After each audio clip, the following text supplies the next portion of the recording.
बिस्मिल्लाहिर्रहमानिर्रहीम। Class 9 physics national book foundation chapter number 3 हमने start किया हुआ है। इससे पिछले लेक्चर में हमने impulse and change in momentum को डिस्कस किया था और आज के लेक्चर में हम Newton's laws and conservation of momentum discuss करेंगे। तो आइसोलेटेड सिस्टम जो है हमें पता है, पहले हमने डिस्कस किया है, जिसके ऊपर नेट फोर्स जो है वो जीरो होती है, यानी कि कोई नेट फोर्स एक्ट नहीं हो रही होती, तो F is equals to zero हो जाएगा। तो Newton second law of motion के अकॉर्डिंग मैंने आपको बताया था F is equals to ma, ठीक है।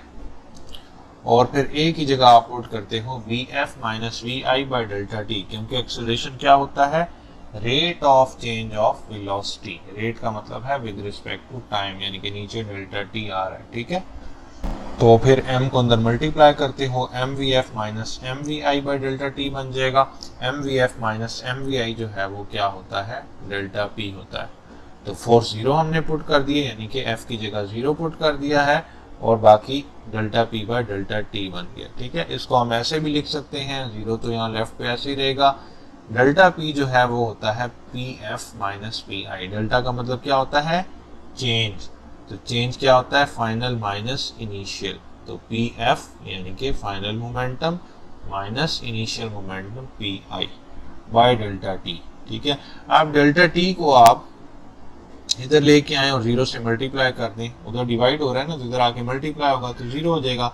तो क्या आ जाएगा, zero is equals to pf minus pi, ठीक है। तो अब आप क्या करें कि pi को इधर ले आए या pf को इधर ले आए, फिर माइनस आएगा, माइनस माइनस कट जाएगा, तो क्या बन जाएगा, pf is equals to pi, ठीक है। या फिर ऐसे भी लिख सकते हैं, p क्या होता है, p is equals to mv होता है ना।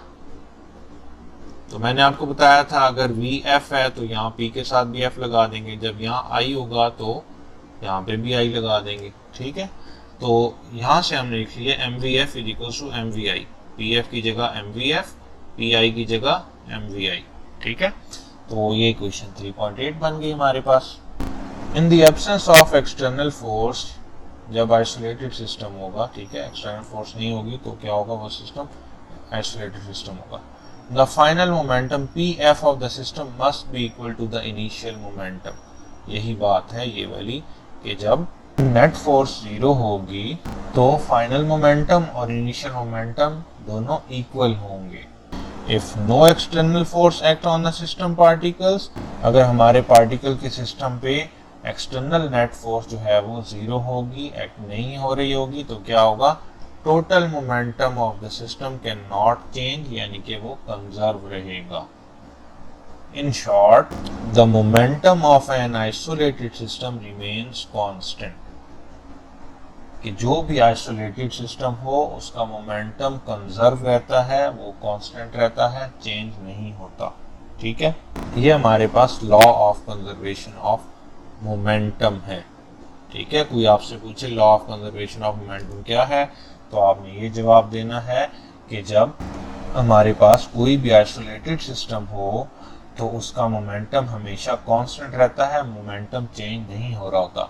फिर अगर वो आपसे पूछे कि आइसोलेटेड सिस्टम क्या होता है, तो आप जवाब दो कि आइसोलेटेड सिस्टम वो सिस्टम होता है जिसके ऊपर एक्सटर्नल नेट फोर्स जो है वो नहीं एक्ट हो रही होती या फिर वो जीरो होती है। Consider an isolated system of bullet of mass mb and gun of mass mg, ठीक है। एक बुलेट है जिसका मास है mb और एक गन है जिसका मास है mg, such that before firing the total initial momentum pi is equal to 0। Firing करने से पहले जो टोटल मोमेंटम है इस सिस्टम का वो क्या है, जीरो। ये पूरा सिस्टम है समझे, ठीक है। ये आइसोलेटेड सिस्टम है जिसपे एक्सटर्नल फोर्स कोई नहीं एक्ट हो रही, तो ये जो सिस्टम है इसका इनिशियल मोमेंटम जीरो होगा, यानी कि pi जो है वो जीरो होगा। After firing, the bullet moves with velocity vb in one direction and the rifle recoils with velocity vg in the other direction। Firing करने के बाद क्या होगा, जो बुलेट है वो vb वेलोसिटी के साथ आगे जाएगी, ठीक है, बैरल से ऐसे निकल के आगे जाएगी ना, और जो गन है वो झटका महसूस करेगी पीछे की तरफ, इसको कहते हैं रिकॉइल, ठीक है। गन क्या करेगी, ऑपोजिट डायरेक्शन में पीछे की तरफ रिकॉइल होगी, किस वेलोसिटी के साथ, vg वेलोसिटी के साथ गन पीछे की तरफ मूव करेगी, जिसको कहते हैं रिकॉइल, ठीक है। Such that the total final momentum P F is again zero. तो फाइनल मोमेंटम जो है वो फिर से जीरो होगा। तो हम क्या कहेंगे, by law of conservation of momentum final momentum is equals to initial momentum, और ये दोनों इक्वल्स टू जीरो हैं।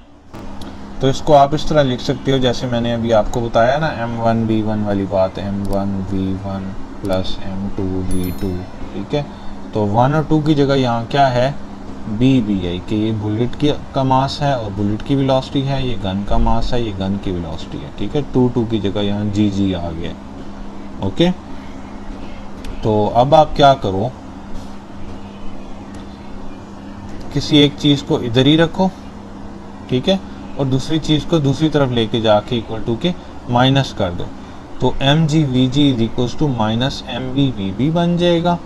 यहाँ से आपने क्या करना है, वेलोसिटी ऑफ गन निकाल लेनी है, क्योंकि ये आगे एक एग्जांपल में यूज़ होगी, ठीक है। तो ये बन जाएगा minus mbvb by mg।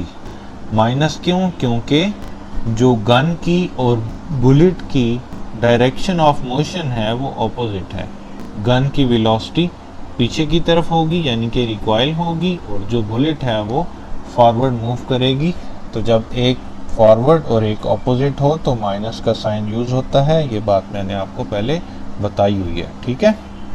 Negative sign indicates that velocity of the gun is opposite to the velocity of the bullet. Okay, that is the gun recoils, कि गन जो है वो पीछे की तरफ मूव करती है, रिकॉइल करती है। Since mass of the gun is much larger than the bullet, therefore the recoil is much smaller than the velocity of the bullet, कि गन का जो मास है वो बहुत ज़्यादा है एज़ कम्पेयर टू बुलेट, ठीक है। गोली देखें कितनी हल्की सी होती है एज़ कम्पेयर टू गन, और गन जो है वो भारी होती है। तो इसलिए जो गन का रिकॉइल है, यानी कि गन जो बैकवर्ड वेलोसिटी शो करती है, रिकॉइल करती है, वो बहुत थोड़ी होगी क्योंकि उसका मास ज़्यादा है, और जो बुलेट है उसकी वेलोसिटी ज़्यादा होगी क्योंकि उसका मास कम है, ठीक है।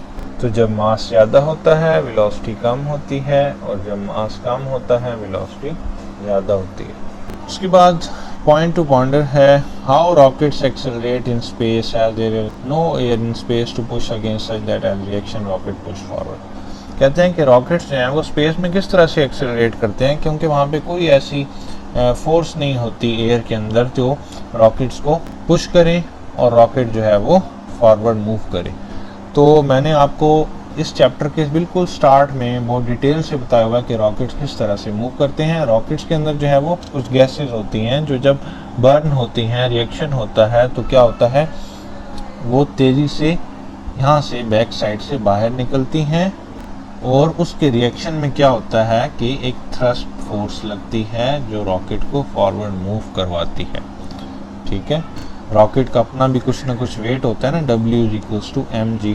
तो जब उस वेट से आगे ये थ्रस्ट फोर्स ज़्यादा हो जाती है तो रॉकेट जो है वो फॉरवर्ड डायरेक्शन में मूव करना स्टार्ट कर देता है। इसके बाद एग्जांपल 3.6 है कि Ahmed fired a bullet of mass 17 gram from his hunting gun of mass 3 kg, ठीक है। तो डेटा बना लें कि राइफल का मास mg कितना है 3 kg, और बुलेट का मास mb कितना है 17 ग्राम। तो सबसे पहले क्या करें कि इस ग्राम को kg में चेंज कर लें, क्योंकि मास का जो SI यूनिट होता है वो kg होता है। तो इस ग्राम को आप kg में चेंज कर लेंगे। सबसे पहले 1000 करेंगे तो ये kg में कन्वर्ट हो जाएगा। अब जो वेलोसिटी है बुलेट की वो 350 मीटर पर सेकंड है, तो आपने रिकॉइल की वेलोसिटी फाइंड करनी है कि किस वेलोसिटी के साथ गन जो है वो रिकॉइल करेगी। तो bye law of conservation of momentum the final momentum must be zero, ठीक है। ये इसको ऐसे भी लिखते हैं, m1 v1 plus m2 v2 is equals to m1 u1 plus m2 u2, ठीक है। तो अब जैसे बिफोर कोलिजन और आफ्टर कोलिजन वाले में मैंने आपको बताया ना, ये अगर बिफोर कोलिजन है, ये आफ्टर कोलिजन है, यानी कि ये सारा जो है इनिशियल है और ये क्या है, फाइनल है। तो फाइनल अगर ज़ीरो हो गया पूरे का पूरा तो हम ये लिखेंगे और इक्वल्स टू ज़ीरो लिख देंगे इस तरह से, ठीक है। यहाँ पे 1 1 की जगह BB और 2 2 की जगह GG लिखा हुआ है, ठीक है, परेशान नहीं होना। और इसी तरह M G V G equals to minus M B V B, और इसके बाद यहाँ पे वही रिलेशन निकल आया है जो हमने ऊपर निकाला था। ठीक है, इसमें अब आपने वैल्यू पुट करनी है। एम बी क्या है 0.017, ये पुट हो जाएगा, और वी बी यानी कि वेलोसिटी ऑफ बुलेट क्या है 350 मीटर पर सेकंड, यहाँ आ जाएगा, और मास ऑफ गन कितना है 3 kg, वो यहाँ आ जाएगा। और ये नेगेटिव साइन मैंने आपको पहले भी बताया है, इसलिए आएगा कि जो गन की वेलोसिटी है यानी कि जो गन की रिकॉइल है और जो बुलेट की वेलोसिटी है उन दोनों की डायरेक्शन ऑपोजिट है। बुलेट इस तरफ है तो गन की रिकॉइल इस तरफ है। ठीक है, इसलिए नेगेटिव साइन आएगा ऑपोजिट डायरेक्शन की वजह से। तो यहाँ पे वेलोसिटी ऑफ गन जो है वो निकल आएगी -1.98 मीटर पर सेकेंड। ठीक है, negative sign is for direction opposite to that of bullet's velocity. मैंने आपको बता दिया कि नेगेटिव साइन क्यों आएगा। The gun will move in the opposite direction but with a smaller velocity as compare to the bullet because of its greater mass than the bullet. ये बात भी हम ऊपर कर चुके हैं कि गन का जो मास है वो ज़्यादा है, इसलिए जो रिकॉइल है यानी कि जो वेलोसिटी है पीछे की तरफ वो बहुत थोड़ी होगी। जाहिर सी बात है, अगर आपने किसी भारी चीज़ को मूव करना है तो क्या होता है, मुश्किल होती है। ठीक है, और अगर किसी थोड़ी चीज़ को आपने मूव करना है तो बहुत आसानी से मूव हो जाती है थोड़े मास वाली चीज़। इसलिए जो बुलेट का मास है वो थोड़ा है तो उसकी वेलोसिटी ज़्यादा होगी। गन का मास ज़्यादा है तो उसकी वेलोसिटी थोड़ी होगी, रिकॉइल थोड़ी होगी। ठीक है, यहाँ पे हमारा जो चैप्टर 3 है वो ख़त्म हो चुका है। अब आप लोग मुझे कमेंट्स में बताएं कि आप लोग इसकी एक्सरसाइज खुद कर लेंगे या फिर मैं आप लोगों को एक्सरसाइज भी सॉल्व करवाऊँ।